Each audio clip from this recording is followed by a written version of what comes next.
All right, well, good evening. Welcome to another episode of the UCLA Esophageal Inside Zoom series. Very glad that you guys could join us for this presentation. I'm Dinesh Chhetri. I'm an otolaryngologist at the UCLA Department of Head and Neck Surgery.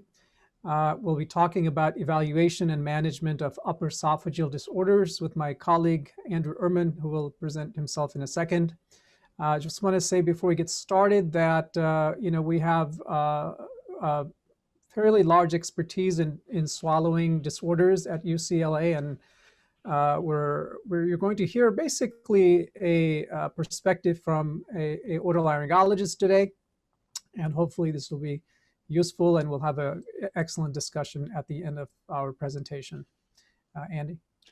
So my name is Andrew Erman. I'm the director of the Speech Pathology Clinic for UCLA Health. And Dinesh and I have been working together for many years. And we focus on the issues that need to be dealt with to help patients swallowing issues, whether it's surgical management or behavioral. And so we're going to be sharing our experiences with you. So buckle up.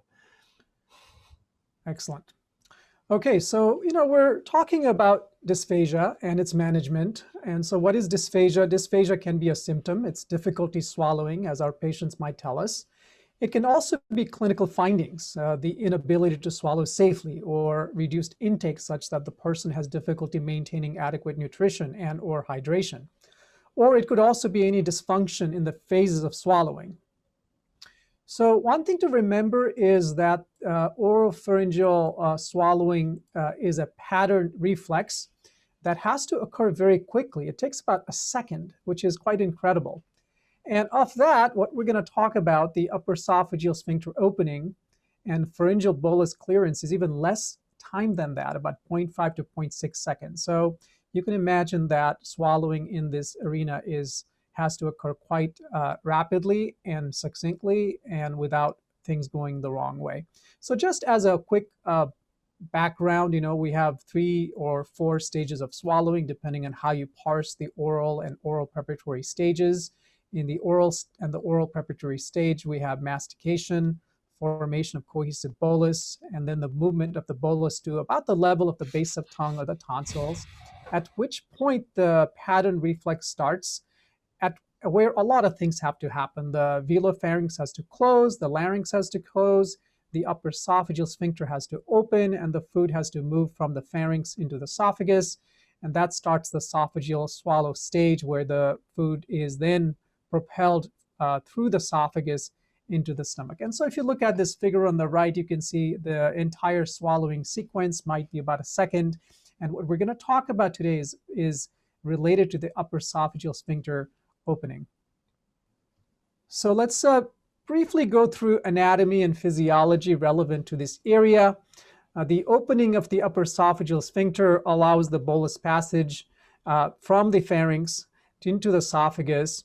And obviously, the UES opening is also necessary for belching, vomiting, and regurgitation. The UES opening requires relaxation because the sphincter is tonically contracted at rest. So you need intact innervation through the vagal nerve, the recurrent laryngeal nerve, and the cervical rootlets to allow the sphincter to open. And you can imagine if some of these nerves are not working, there will be cricopharyngeal dysfunction. In addition to the neural part, you also need 3 mechanical requirements for adequate upper esophageal sphincter opening. One is that the hyoid bone has to be displaced anteriorly and superiorly. The UES has to relax, which means not only intact innervation, but also that the muscle has characteristics that allows it to relax. So for example, if it has undergone fibrosis, it may not relax. And then finally, you do have to have the intact pharyngeal muscles to squeeze the bolus from the pharynx into the esophagus. This is could I just interrupt? In terms of the hyoid bone displacement, I just want to mention that, of course, the hyoid bone is connected to the larynx is connected to the cricopharyngeus. which is the main part of the UES. And so when the hyoid and the larynx elevate, it pulls open the UES by traction. Absolutely. So that whole area then would be hyolaryngeal elevation. This is a figure from an old study looking at EMG of various muscles during deglutition, and they looked at the sequence of activation and deactivation of muscles, and they found that the submental muscles contract first, followed by the superior pharyngeal constrictor muscles, and then the cricopharyngeus relaxes. You can kind of see that the cricopharyngeal relaxation actually is occurring about the same time as the superior pharyngeal constriction contraction. However, we know that the bolus transport is about half of that time. And then during the relaxation of the cricopharyngeus, the larynx muscles, including the thyroarytenoid and the intrarytenoid muscles, contract and protect the larynx against food being aspirated into the trachea. So a normal UES opening, for example, on a modified barium swallow, which we will discuss a little bit more extensively later, might look something like this over on the left, where you can see an arrow about the level of the upper esophageal sphincter. You can see the barium column going from superiorly to inferiorly, and there are no protuberances or anything like that in the posterior portion of the pharyngoesophagus. So that's a really nice normal UES opening. Similarly, in a high-resolution manometry on the right, you can see that the upper esophageal sphincter area is tonically contracted at rest, and then there is inhibition of the contraction, leading to almost zero pressure during deglutition as the pharyngeal muscles contract and send the bolus from the pharynx into the esophagus. So this is sort of... Can I give a little spoiler? Sure. So with the last image, there's no pressure for driving the bolus, but where the arrow is pointed, if there was some restriction there at the UES, then you'd be pushing against pressure. So what you have is that the bolus is being driven by pressing on the tail of the bolus. You don't want to meet resistance at the head of the bolus as it's heading into the esophagus. Exactly, and we'll have a picture of a manometry of the upper esophageal sphincter dysfunction in just a minute. So I was going to mention, this is what Andy was referring to earlier about hyoid elevation, which involves the suprahyoid and infrahyoid muscles that carefully orchestrate the movement of the hyoid during swallowing. And what's really critical is to understand that the upper esophageal sphincter opens at the height of hyoid elevation. So if you look at this figure, the open circles are when the UES is not open, and the closed circles are when the UES is open, and it's really happening at the height of the hyolaryngeal elevation. So decreased hyolaryngeal elevation can lead to reduced upper esophageal sphincter opening, and we can see that often, for example, when patients have had radiation for head and neck cancer, patients who've had myopathies, stroke, etc. And of course, swallow therapy can target this hyolaryngeal excursion to improve bolus clearance. And finally, just to be aware that there is an anatomic versus manometric definitions of the upper esophageal sphincter area. Of course, anatomically, for example, when we look at the area on endoscopy, the cricopharyngeal muscle is the most prominent portion of the upper esophageal sphincter. However, manometrically, the inlet of the cervical esophagus is comprised of a high-pressure zone, including the inferior pharyngeal constrictor muscle, which is represented by these diagonal lines here, and the cricopharyngeal muscle, which is more horizontal. And the cricopharyngeus itself comprises the distal 1/3 of the high-pressure zone, but tends to generate the peak UES pressure. So we'll go on to assessment of the swallowing of this area. The goal of any dysphagia assessment is to comprehensively evaluate and manage swallowing deficits and its etiology, and assess swallowing deficits from the lips to the stomach. Of all these instrumental techniques we have, they are all somewhat relevant in this area as well. Fiber optic endoscopic evaluation of swallowing, or FEES as we call it, is something that we do in the office, giving patients food to swallow as we look at the swallowing with an endoscope. And it can reveal anatomic details of the pharynx. You can sometimes see residue or backflow that may be due to UES dysfunction, but when we do FEES, we're not looking directly at the upper esophageal sphincter muscle, so typically we need further assessments if I suspect that there might be UES dysfunction. Office transnasal esophagoscopy is another endoscopic technique. It is actually really good to look for tight strictures, diverticulums, and webs, but in my experience, it has not been very useful for diagnosing achalasia or cricopharyngeal dysfunction, because you have to get to a certain tightness before the endoscope doesn't pass easily, and the endoscope is 5.1 millimeters, so that's probably the reason that it has not been as useful. Sophogram is a very standard technique that's been used forever. We find that it does provide good anatomic detail, but it seems to be suboptimal for some detailed dynamic assessment of this area. So the technique that we rely on the most is the modified barium swallow evaluation, also known as video fluoroscopic swallow study, and Andy's going to talk a little bit more about that. So I'll hold off for now. And then finally, we are, of course, also very much interested in understanding the role of high-resolution manometry to look at the upper esophageal sphincter area. To be honest, I don't think we use it very often, but I suppose it can be confirmatory of UES dysfunction. And this is something that we debate with our GI colleagues about what exactly the role of these various tests are for UES dysfunction. So what are the types of problems in the upper esophagus? And this is something we'll discuss today. So of course, you can have upper esophageal sphincter dysfunction that can be idiopathic, perhaps related to gastroesophageal reflux disease. You can have neurogenic UES dysfunction, dysfunction due to fibrosis of the muscles. And then sometimes we see that the upper esophageal sphincter area really doesn't open well, and it's really secondary to pharyngeal weakness. And that's the reason that the modified barium swallow study is really critical to distinguish between these, perhaps the type 1 kind of dysfunctions, the idiopathic, neurogenic, and fibrosis, versus a UES area that does not open due to pharyngeal weakness that we call type 2 dysfunction. And of course, you can have pouches in this area, most typically the Zenker's type diverticulum, as well as the Killian Jamieson diverticulum. And then in regards to strictures and webs, you will see congenital and acquired strictures of this area, and I'll also cover that as well.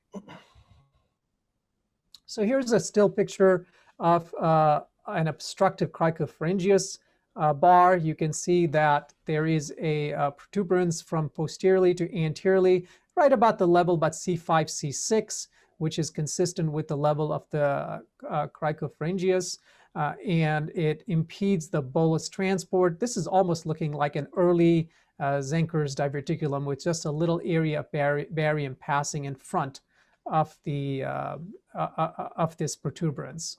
And then on the right, you can see a manometric evaluation of this disorder where although the upper esophageal sphincter does open, there is restriction in this area because of the increased pressures you can see behind it, or above it, I should say. So few other examples of abnormal UES opening. Again, on the left, a large cricopharyngeal bar. Now here, the cricopharyngeal bar is so significant and has been around for such a long time that there is actually pharyngeal weakness, and there is an associated aspiration of barium that you can see going into the trachea over here.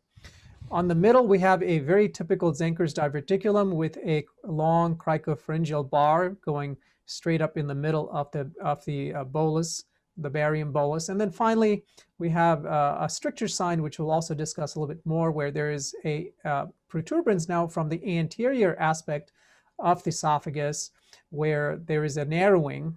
And then in this particular patient, it is associated with an epiglottis that does not retroflex.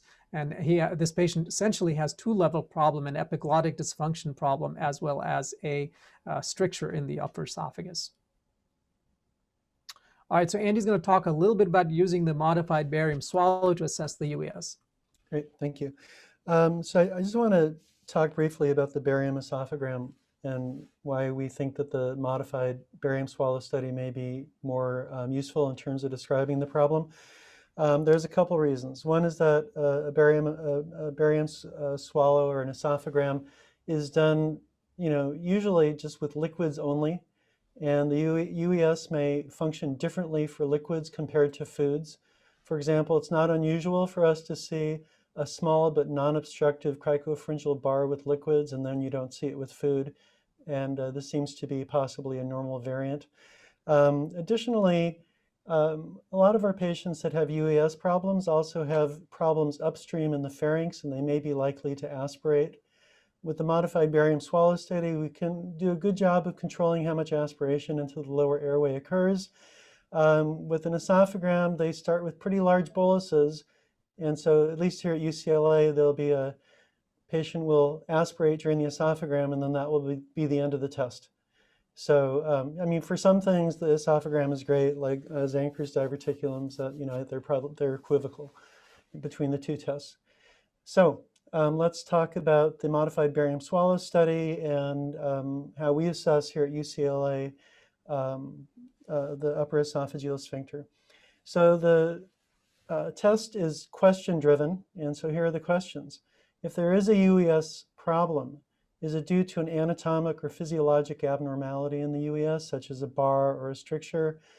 Is hyolaryngeal elevation adequate? Because remember, one of the ways that the UES opens is by being pulled open by traction, since the cricopharyngeus is attached to the cricoid cartilage, which is the most structure of the larynx.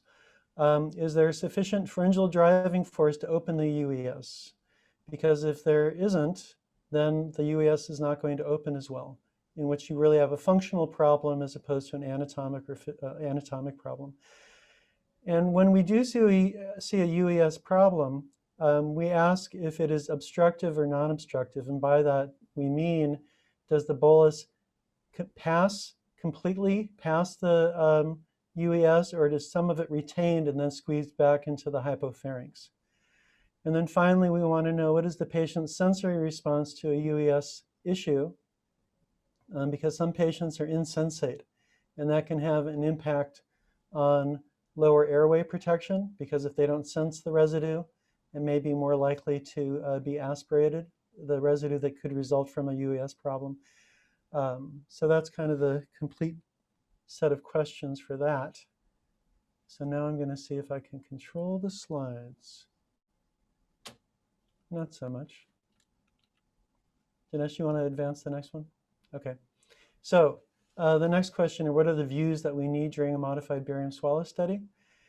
So in the leftmost picture, you see a lateral view, and the upper esophageal sphincter is largely obstructed by the patient's shoulder. And you can see a little bit of a Zenker's kind of peeking up, but we don't actually get to visualize the structure. Thanks.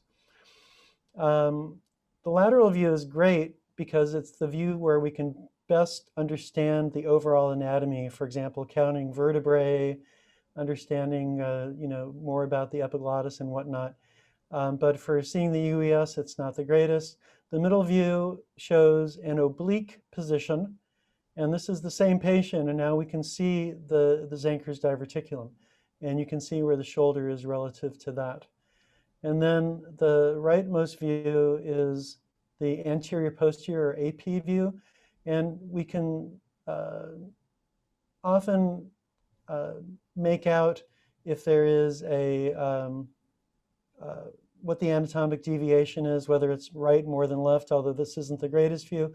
But we do get to see if the hypopharynx dilates, which is a nice confirmatory sign that there really is a UES issue. So we ourselves call this the Cobra sign, which is what we made up, but we give that to you if you want to use that in your practices. Also, we haven't really mentioned osteophytes, but I might as well throw that in there too, because sometimes we'll have a big osteophyte in the UES region or elsewhere, and then we can see if the osteophyte is causing the bolus to deviate to the left or right, because the osteophytes tend not to be at midline. So thank you. Okay, so this is an example of a patient who does not swallow a large enough bolus, and therefore We can't get enough contrast into the UES region to evaluate it. And on top of that, the shoulder's in the way. So you need to have a good sized bolus to open the UES. Otherwise, you can't really see what the structure looks like. So we can move on to the next one. So here we're in the lateral view, but we can't really see the UES, but we know something is wrong because we can see the tip of the cricopharyngeus and we see the backflow from the upper esophagus into the hypopharynx. So this isn't the greatest view. Here we've got them in the oblique view. You've seen this picture before. And now you can see more precisely what is occurring. And I'm sure that some of you may have noticed that as we age, our body tends to go lower toward the ground, and that can also be the case for things like Zenker diverticulums. Okay, so now we can see it. So now I'm going to show you some strictures, and that's really all there is to see in these pictures. So we can I think I could point out that for our stricture sign, the protuberances tend to be kind of thin. Right. You know. They do, and you know, sometimes they can just emanate from, you know, one side of the wall, or we may see a good sized one coming from the posterior wall, and really just looks like a tip of something on the anterior wall, but that will usually be suspicious for us. You can see that on the left side picture, that the anterior part of the stricture is not that evident. Okay, why don't we go to the next slide? So this lady, this is the still on the left is the same as the lady on the right, and you can see this is a pretty significant stricture, but interestingly, it's really not very obstructive. So I guess we can go on to the next. Okay, so now we're just going to talk about diverticuli. And so we have the Zenkers, which is above the cricopharyngeus, and we have the Killian Jamieson, which is below the cricopharyngeus. And radiographically, and there's always exceptions for these, but radiographically, typically the Zenkers is at midline, as you can see on the image on the left. And there's often, but not always, backflow into the hypopharynx that you will observe. The Killian Jamieson is typically lateral on the AP view, and it's below the cricopharyngeus, as I said, and there is typically no backflow. So Dinesh, I turn it over to you. Great, thanks. So we're going to talk a little bit about pathophysiology and disease processes. This is a bit of a review of the literature, which is very nice and illustrative of the problems. So first is the primary or idiopathic cricopharyngeal dysfunction. As we know, the cricopharyngeus is tonically contracted at rest and relaxes during deglutition due to inhibition of vagal tone. And there is some thought that chronic gastroesophageal reflux disease may contribute to CP dysfunction. There are lots of studies showing that installation of liquid or balloon catheter in the middle of the esophagus will cause cricopharyngeus to contract even harder. So the idea is that chronic GERD may lead to hypertonicity and hypertrophy of the cricopharyngeus muscle, causing this so-called idiopathic CP dysfunction. CP dysfunction can also occur in stroke. Dysphagia is reported in up to 70% of patients after stroke, and patients with brainstem lesions have a significantly higher proportion of cricopharyngeal dysfunction than those with a cortical lesion. And the highest incidence of cricopharyngeal dysfunction is seen in patients with lateral medullary infarction, also known as Wallenberg syndrome. Parkinson's disease is also a very common disease, with dysphagia being a common feature of this disorder. And probably 100% at the end of their life, have some dysphagia, but a high incidence of patients with Parkinson's disease have dysphagia. And cricopharyngeal dysfunction can be present in up to 30% of these patients. Histopathologic studies have been done showing that there are changes in both the cricopharyngeus and the inferior pharyngeal constrictor muscles in Parkinson's patients. And these changes have included denervation atrophy and transformation from fast to slow muscle fiber types. Another category of diseases causing cricopharyngeal dysfunction is deposition diseases. The first type is idiopathic inflammatory myopathies, which are a group of autoimmune diseases which cause inflammation in the striated skeletal muscle, leading to weakness and myalgia. And these include dermatomyositis, inclusion body myositis, and polymyositis. These disorders are typically treated with immunomodulators. However, a number of these patients require cricopharyngeal myotomy to improve their swallowing dysfunction. Another group of disorders in the deposition category is oculopharyngeal muscular dystrophy, or OPMD, which is a late onset autosomal dominant muscular illness caused by mutation in the PABP2 gene. That results in accumulation of non-degradable nuclear filaments in the oculopharyngeal muscles. Patients have significant pharyngeal weakness as well as cricopharyngeal dysfunction, and cricopharyngeal myotomy provides symptomatic relief in most cases, showing CPD in this patient population. So let's go now to treatment of upper esophageal sphincter dysfunction. The first category is the cricopharyngeal achalasia. As we discussed, the etiology can be idiopathic, neurologic, striated muscle disorders, or radiation fibrosis, and really have the options of doing Botox injection, dilation, or a cricopharyngeal myotomy, which can of course be done endoscopically or as an open procedure. So, why would you want to Botox the upper esophageal sphincter? Well, first, it can be done in the operating room, and sometimes people have done this in the office. It's actually fairly straightforward to get an EMG needle to this muscle, even in the clinic.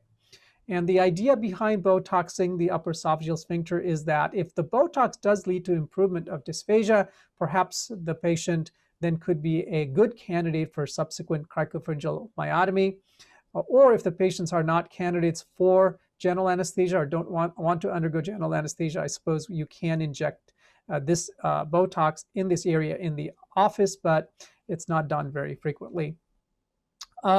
I just have felt in my experience that Botox is not as effective or long-lasting as myotomy, and actually can worsen the swallowing in some patients if the Botox infiltrates into the inferior pharyngeal constrictor muscle. So I tend not to do Botox to the upper esophageal sphincter muscle.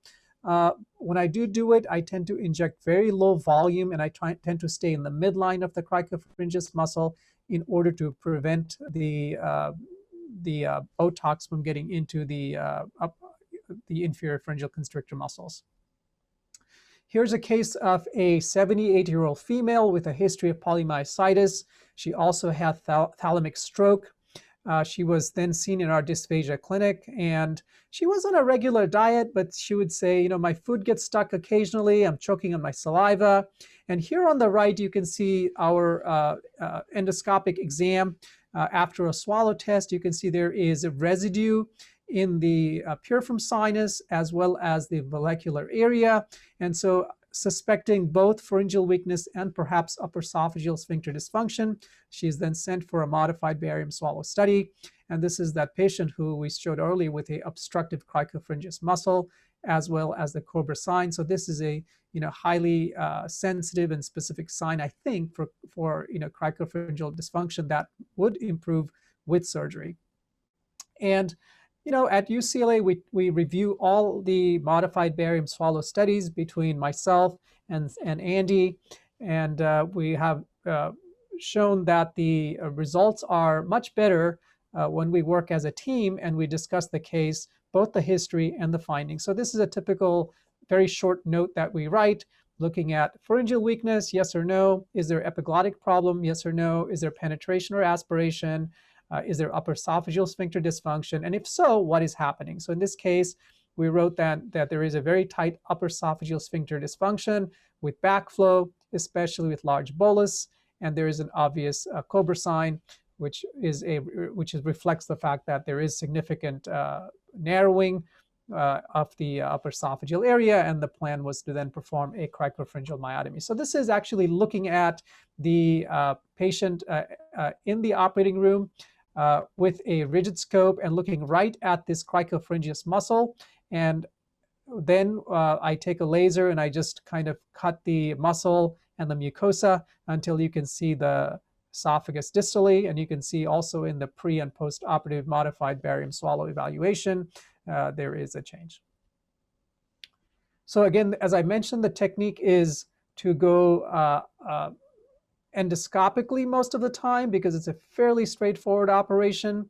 The cricopharyngeal muscle is directly behind the cricoid, and so you can get there through the neck as an open procedure and get behind the cricoid cartilage and cut about 3 to 6 centimeters of the muscle over a nasogastric tube or a bougie, or we can go just endoscopically and divide the cricopharyngeal muscle fibers with a CO2 laser.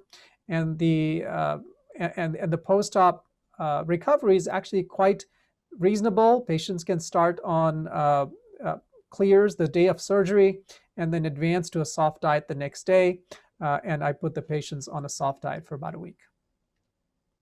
Here's another example of a exposure of the cricopharyngeus bar showing the cricopharyngeus, very thick hypertrophic cricopharyngeus bar.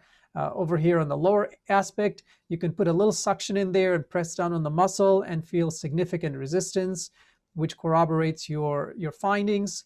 And here is the beginning of the CO2 laser making the mucosal cut and eventually doing a complete myotomy. And occasionally I will also dilate this area to get maximal benefit. Here's an example of upper esophageal sphincter dysfunction in a patient after radiation therapy. And unlike the other intraoperative picture I showed, here you can see that I cut this muscle with the laser, but it's like, these walls do not retract at all. And you get this big groove here. And that's because this whole area has undergone fibrosis. And in this case, I often will take a balloon and dilate and stretch all this fibrotic upper esophageal area. I've also been placing some topical mitomycin C to prevent recurrence of scar and the stricture. This was an old study done by us back in 2014, looking at which of our patients did better after cricopharyngeal myotomy. And as you might expect, patients with Zenker's diverticulum did the best, followed by patients who had stroke or nerve injury, and then the idiopathic category. And also, as you might understand, the radiation patients have lots of other muscular problems. They didn't do as well, although they did do better than pre-op, and then patients who were already G-tube dependent did the worst. So here's another example of a 79-year-old man with a history of stroke and dysphagia for 7 years. On endoscopic exam, there is significant pooling of food and residue in the post-cricoid area. And after cricopharyngeal myotomy and swallow therapy, there is significant improvement of swallowing, and the patient could transition to a fairly regular diet. And so my thought on cricopharyngeal myotomy is that, now that the surgery can be done endoscopically and it's very low risk, I have become more liberal at recommending performing the surgery as opposed to just dilating or just doing a Botox, because when you're there with at least with our rigid endoscopic method, you've already done most of the surgery that you need to do for myotomy and get a better result than just doing a dilation or a Botox at this point. So we're going to go over to Zenker's diverticulum. So this was an entity that was first described by Ludlow in 1764 in a patient who had debilitating dysphagia and regurgitation and who died and was found to have a hypopharyngeal pouch at autopsy.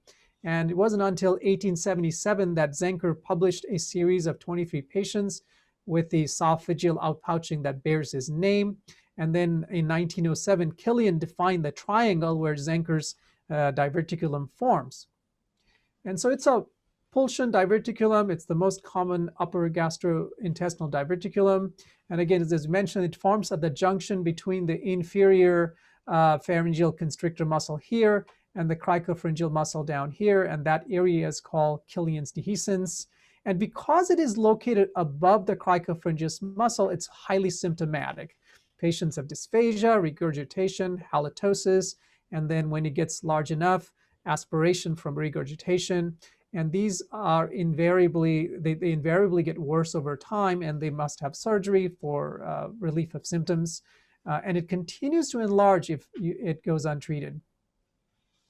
This is a little bit of a closer view of this area, which I kind of find fascinating. You can see the inferior constrictor muscles at the top. They become a little bit more oblique as one grows and the larynx descends. And there are these other areas here as well called Lamer's area. And then again, the main muscle here of interest is the cricopharyngeus muscle just below the inferior constrictor muscle. So as I just mentioned, as the larynx descends, the pharyngeal musculature takes an oblique course. And it is thought that when this happens, some of these areas weaken over time and form an area where these diverticulum can form. Now, it's really important to understand that the area where the Killian-Jamieson diverticulum develops is called the Killian's dehiscence, which is also between the inferior constrictor muscle and the cricopharyngeus muscle, but it's actually anterolateral, and it's actually the area where the recurrent laryngeal nerve enters into the larynx. So it forms an area of weakness where this pouch can grow.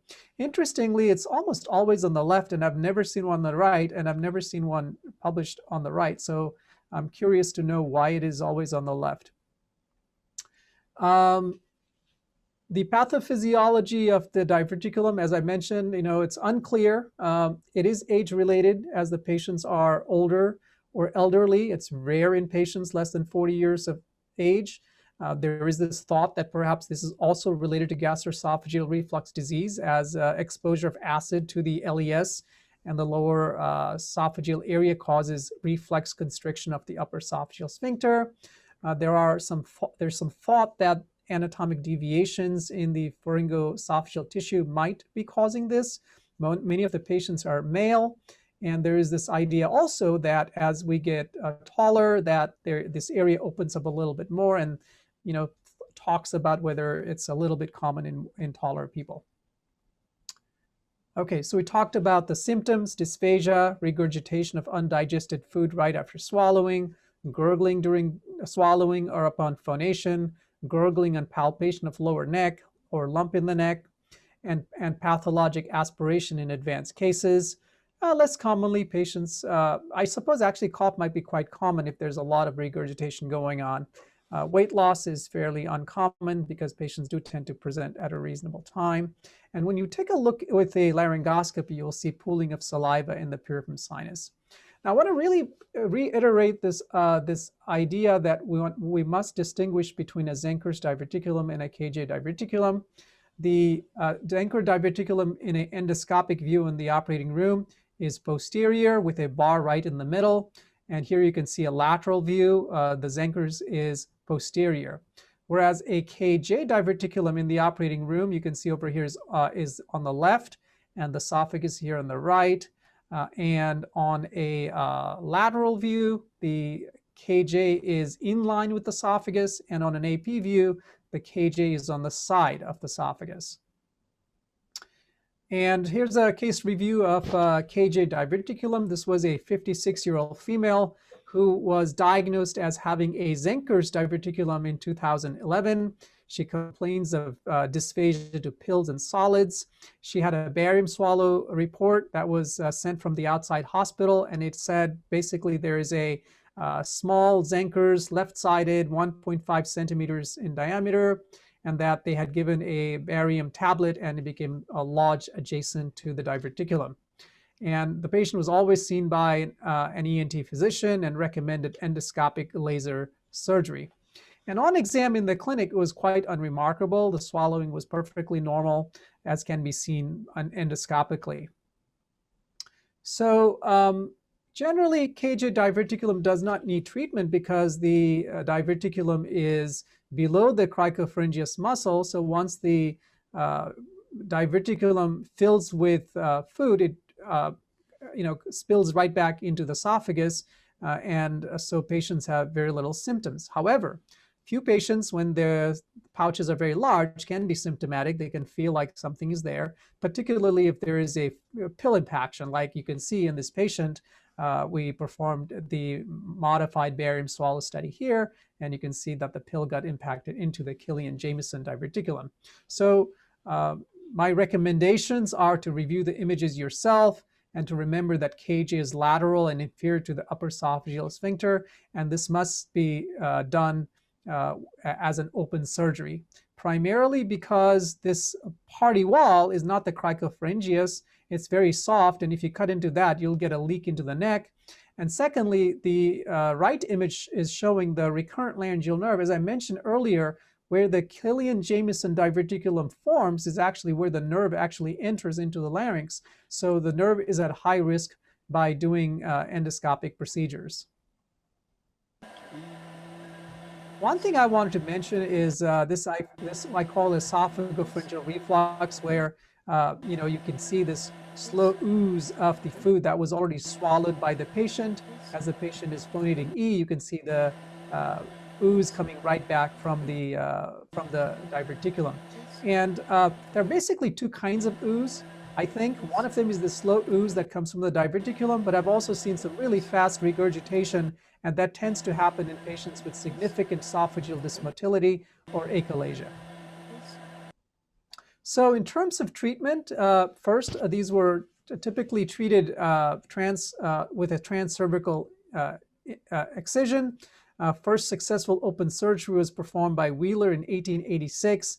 And there was a lot of discussion about whether to do a diverticulectomy or a diverticulopexy, or just to do a cricopharyngeal myotomy because of various risks involved with open surgery. And eventually, the literature kind of decided upon doing a diverticulectomy and a cricopharyngeal myotomy as a standard for open surgery. From a transoral perspective, the first transoral surgery was done by Mosher in 1917 using rigid esophagoscopy and scissors to cut the cricopharyngeal bar. And there was a high incidence of mediastinitis and complications with this technique. And Dolman in 1960 then popularized the use of a bivalve endoscope and electrocautery to cut the cricopharyngeus muscle. And Overbeek then introduced the CO2 laser diverticulotomy in 1984, which is what we do now. But still, it wasn't until 1996 that when Scher and Rixmeyer introduced the endoscopic laser diverticulotomy, that the endoscopic technique became very popular, because the idea was that with the staplers, things were being closed and that it was safer. This was the complications from open diverticulectomy. So even though introduction of general anesthesia and antibiotics made open surgery a safer operation, there is still a significant number of complications, including up to 9% incidence of mediastinitis, vocal cord paralysis, stricture of the esophagus, pharyngocutaneous fistula, and prolonged hospital stay. So endoscopic procedures have now become popular and are probably, I would say, at UCLA, we're doing 95% endoscopically. And the goal of the endoscopic procedure is to divide the party wall and to perform a diverticulotomy. You don't actually remove the Zenker sac, but the food and liquid that go into the Zenker sac then will drain easily back into the esophagus and relieve the patient of his or her symptoms. So there are two ways to do endoscopic procedures using the rigid technique. So using the stapler, you're concurrently transecting the diverticular wall and sealing the edges, so that gives you a peace of mind.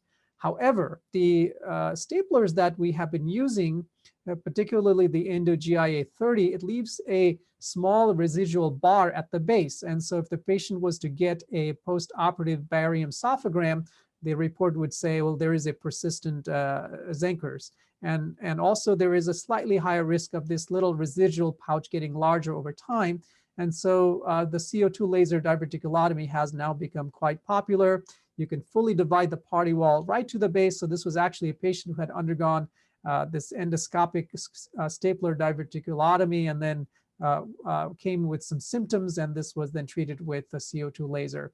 And now many studies have shown there is no worse complications from CO2 laser compared to stapler diverticulotomy.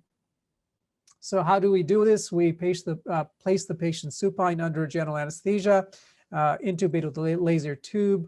We like to have the patient in a sniffing position, which means that the neck is flexed at the cervicothoracic vertebra right here and extended at the atlanto-occipital joint right here.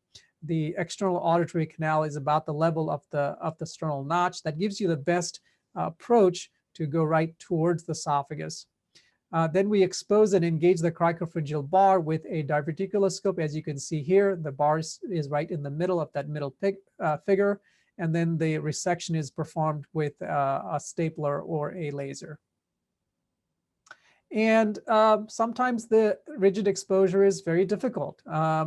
If the patient has trismus, narrow triangular mandible, large tongue, full dentition. Here's a patient with full dentition and a very triangular mandible. That makes it quite difficult for us. We can, use different diverticuloscopes. The Weirda, which is way over on the left, is the largest. And then in a smaller and smaller manner, it's the Dido and the Hollinger Benjamin, and then the Hollinger anterior commissure. Sometimes I end up using all of them if the exposure is difficult. Sometimes we have osteophytes that prevent us from adequately exposing the party wall. This one over here on the left lower is a patient who had anterior cervical disc fusion, which made it difficult to expose this area. Some patients have esophageal stenosis associated with the Zenker's diverticulum, and of course, a difficult angle to get to the esophagus. And one thing that I use very frequently, even if I'm doing a rigid esophagoscopy, is I'll use a flexible esophagoscopy to help me find my way. Sometimes I can even put a savory guide wire through the flexible scope so that I can identify the direction of the esophageal lumen if the exposure becomes difficult. And we also have the expertise at UCLA to do this with the flexible scope. And so Dr. Sederat and myself have been scheduling some cases to do. Here's a example of a Zenker's diverticulum surgery performed with a flexible endoscope. And the idea, of course, is the same. You want to try to divide that cricopharyngeal bar as much as possible. And we do need some long-term results from this. This is a video of the endoscopic procedure that I After adequate exposure using a Weirda diverticuloscope. Using a 0-degree endoscope, the mid portion of the cricopharyngeal bar is confirmed by first a suction into the esophagus, and next by palpating the extent of the Zenker's sac. Surgery begins by placing 2 moist pledgets within the esophageal lumen to act as a backstop. A mucosal incision is first performed, followed by dividing of the cricopharyngeal muscle fibers, which are easily identified as they retract in response to the CO2 energy.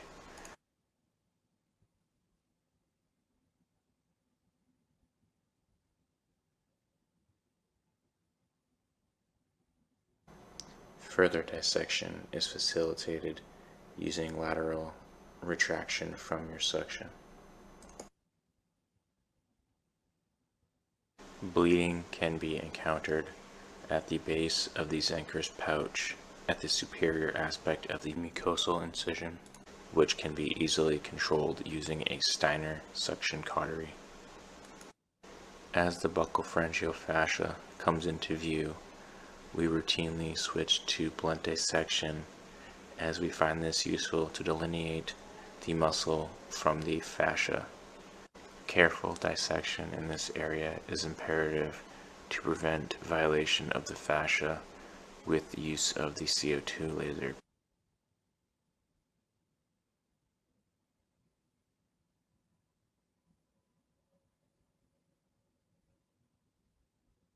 In order to facilitate a postoperative swallow without residue, the inferior division of the cricopharyngeal muscle should be nearly flush with the esophagus at the termination of the cricopharyngeal myotomy. Here you can see the cotton pledgets serving as a backstop for the laser and guiding the direction of the myotomy.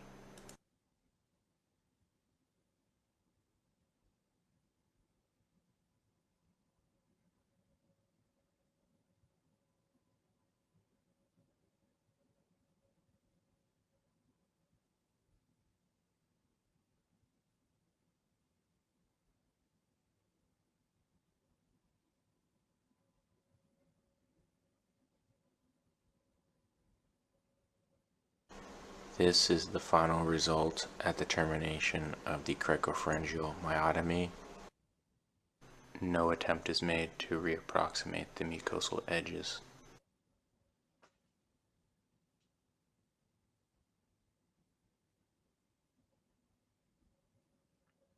So this is, various Zenkers, diverticulums that have been resected endoscopically, and they can look very, very different. But the one common theme in all of them is that you want to get as much of that party wall as possible so that you have a very nice opening into the esophagus.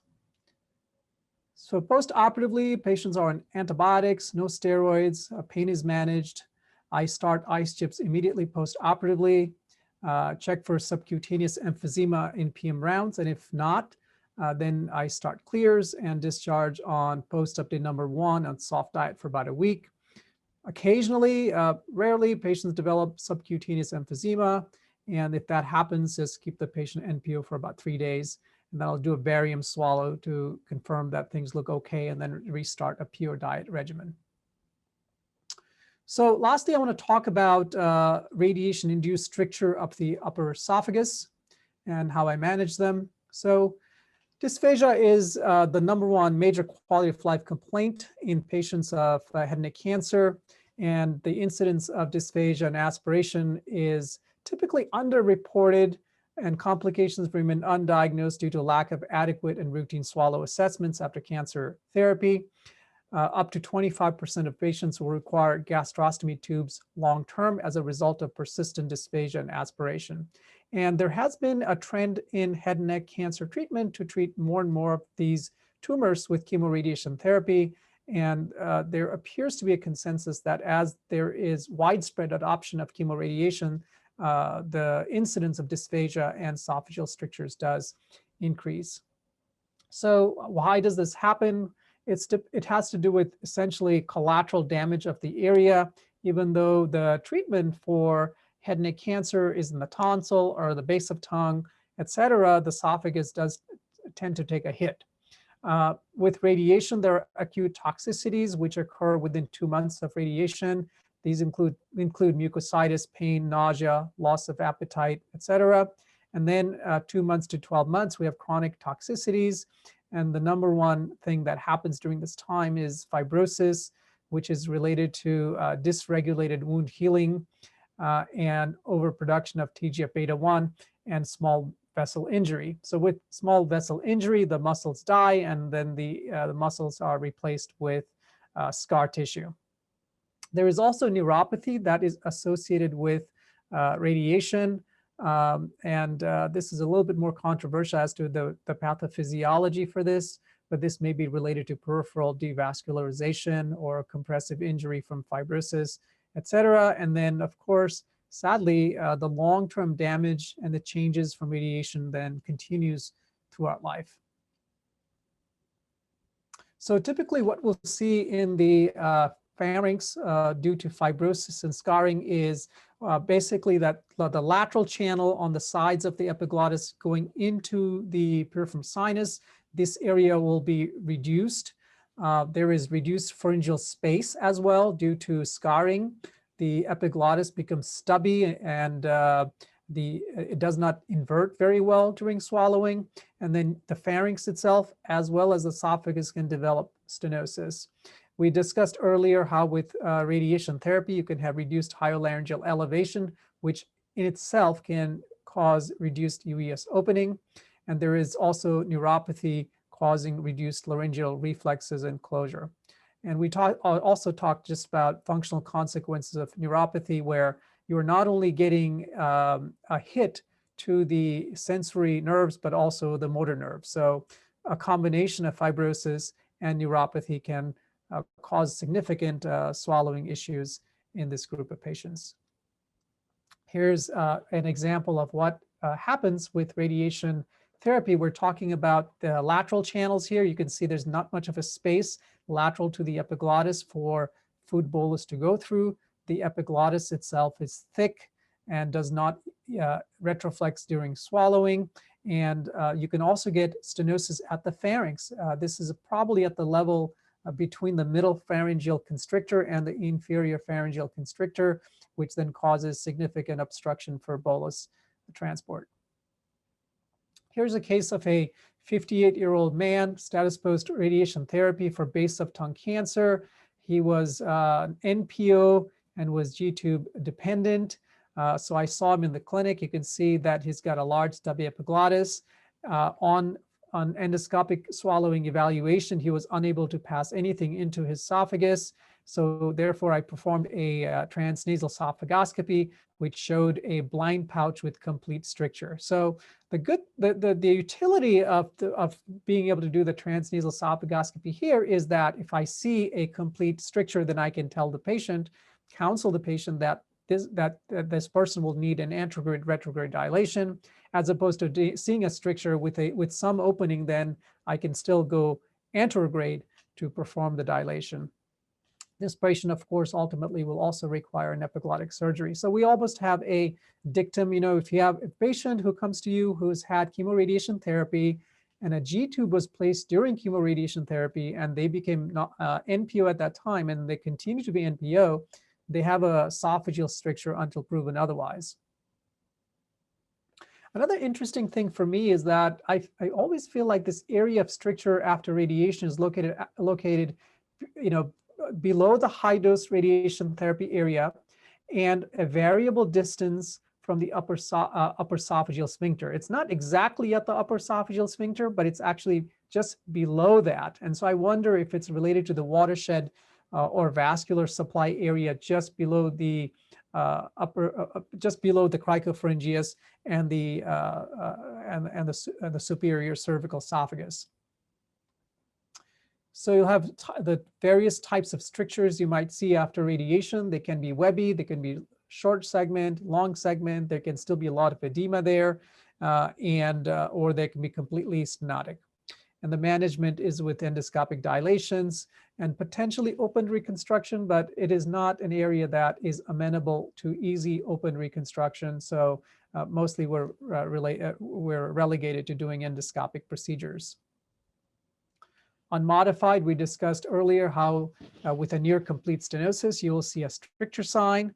And it kind of looks almost like there is a large cricopharyngeal bar, but it is a combination of a stricture and a very thickened fibrotic cricopharyngeus here. And of course, with complete stenosis, the barium does not pass into the esophagus at all. So for the dilations, I would say not that long ago, otolaryngologists were doing bougie dilations and rigid serial esophagoscopic dilations. We don't really do that anymore because the incidence of complications was very high from these sort of blind techniques. So almost always nowadays, I'm doing them with some guidance, particularly with a guide wire in place, and then with a balloon dilator. So what's the algorithm? So I perform a transnasal esophagoscopy in the clinic in patients who are suspected of esophageal stenosis. I suspect that if there's a significant pooling or residue in the piriform sinus, or the patient's not swallowing anything at all. The ability to perform a esophagoscopy in the clinic aids in the operative planning and patient counseling. So if there's a complete stenosis encountered, then I will recommend that we perform a antegrade-retrograde dilation, and that can be planned in advance, as opposed to a surprise while I'm in the operating room. So here are these examples of a mild stenosis, moderate stenosis, and a complete stenosis. One thing to remember is that there are challenges to intubating radiated patients. They have trismus, limited neck mobility, stiff hyolarynx. There are pharyngeal stenosis bands, as I showed earlier. The larynx can still be edematous, and the tissue is very, very friable. So, the littlest amount of endoscopy you do can lead to bleeding. And sometimes a rough or difficult intubation can take a patient who may be swallowing a little bit and they into not being able to swallow anything at all. So typically we'll perform a glide scope intubation, making sure that the endotracheal tube follows the curvature of the tongue towards the larynx. And it's always helpful to have the surgeon at the bedside as the anesthesiologist is intubating the patient. Once the patient is intubated, I perform a suspension direct laryngoscopy. You can see this direct laryngoscope right here. And then I'll use a ultra-thin flexible esophagoscope. I happen to have the same transnasal esophagoscope that I use in my office in the operating room as well. And I can pass that through the bore of the laryngoscope into the esophageal inlet. So what if there is a mild stenosis, which means that I am able to insufflate and pass the scope past the stenosis into the distal esophagus? Then I can just put a CRE balloon through the stricture under direct visualization, and I can typically dilate the patient to 18 millimeters at this time. If it's a moderate stenosis, that means that I'm not able to pass through the stricture with the esophagoscope, but there's still a small opening. Then I will pass a guide wire, typically a Savory dilator guide wire, is gently passed through the stricture under direct visualization. And then I will perform guide wire aided dilation to 9 to 10 millimeters. Then I can take this T&E scope, take a look through the stenosis, ensure that the distal esophagus looks okay, and then I can typically dilate these patients to about 15 millimeters at this time. And patients who have moderate stenosis will require repeat dilation a few weeks later. So typically these patients will require about 2 dilations. Well, what if there's a complete stenosis? We'll remove the G-tube and perform a retrograde esophagoscopy. Again, here I found this ultra-thin esophagoscope to be quite useful. If you look at the diameter of the G-tube and the diameter of the scope, they are very, very similar. And so this scope passes through that G-tube site very easily, and G-tube dilation is not needed. And you can see that we're then approaching it retrograde and antegrade as well. So again, I find that using this thin scope is quite useful because I don't need to dilate the G-tube site. I did have a little bit of a learning curve to cannulate the esophagus retrograde, but it can be learned. Then I will use the scope to place a guide wire and dilate over it. For patients with complete stricture, I will put a small Daub-off nasogastric tube at the end of the procedure to maintain patency of that area, particularly because I need to go back there a week or 2 later. And when I'm there, I don't want to do another retrograde esophagoscopy. And if the nasogastric tube is there, I can just follow that down to perform my second dilation. And then this patient will require a third dilation about 6 to 8 weeks later. I also tend to use mitomycin C topically. And we use this medication in airway surgery quite a bit. And it's been shown to prevent fibrosis. And I feel like I need to use all I can to prevent this stenosis from coming back. So how often are dilations necessary? It really depends on the degree of stenosis that you encountered in the first step. So typically I will dilate maybe twice, 1 to 2 weeks apart, include the mitomycin C. I would typically get the patients to about 12 to 15 and then 15 to 20 millimeters. On average, 2 to 3 dilations are needed. The patients who have complete stenosis may require periodic maintenance dilations, perhaps every 6 months, perhaps annually, to maintain patency. These patients do tend to narrow over time. So here's a case where patient had anterograde, retrograde dilation. You can see preoperatively there was significant residue in the piriform sinus. Nothing was passing through. And after the surgery, we were not done. The patient really requires significant swallowing therapy to teach them how to swallow effectively, improve the strength, improve hyolaryngeal elevation. But you can't get somebody who is NPO and swallowing through the mouth and getting their G-tube removed. And that's all I have. So I want to thank you again for coming to this presentation. Again, I want to say that I feel very lucky to be here at UCLA with our various centers. There is a number of departments with expertise in swallowing disorders, including otolaryngology and gastroenterology, speech pathology, radiology, general and thoracic surgery. We have nutritionists, health psychologists, and many other support staff. So again, we feel very lucky to be able to manage a lot of these complicated patients with dysphagia. And thank you very much.